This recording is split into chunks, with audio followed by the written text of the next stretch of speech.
কথা তো একটা মনে পড়ছে, এটা কি কইলি তা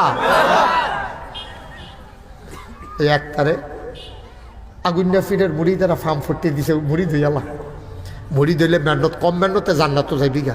কারি কিতা কস, এটা কি এরকম লাইন আছে? লাইন আছে মানে কিতা, খালি মুড়ি দেন ওই ব্যাপার তো বাহিরে হুজুরের চিন্তা না, কারি এরকম লাইন আছে কহ। তে করছে কিতা, তার বউয়ে খেতা সিলাইয়া জাল বান্যাইয়া টেহা কিনছে, টেহা জমাইছে একটা নাকফুল, কিন্তু তারা তো 2000 টেহা দিয়ে দিছে। আপনার নয়নফুল বাজার তো একটা নাকফুল কিনে না, তো এই 2000 টেহা লইয়া যাইতে লইছে। পরে ওই তারে ব্যারিগেড দিয়া ওই মুড়িটার ফির সাহেবের মুড়িদরা আগুনটা ফির কইয়া তারে নিচে মুড়িদ করাইতো। তে গিয়ে মুড়ি দিছে, পরে মুড়ি দইয়া সারতে দেরি তারে কইতাছে এই মুড়ি দইলে লগে লগে হুজুরের এত কিছু দেওয়ান লাগে, বইয়া রিসিট কি বার কর। তো তে ফকর রাত দিয়া সেটা সুডু নোটটা বিচার, গরিব মানুষ না, রিক্সা চালায়, তার বউয়ে 2000 টাকা দিছে, তে ফকর রাত দিয়া সেটা সুডু নোটটা কোনটা আছে বিচারটাছে।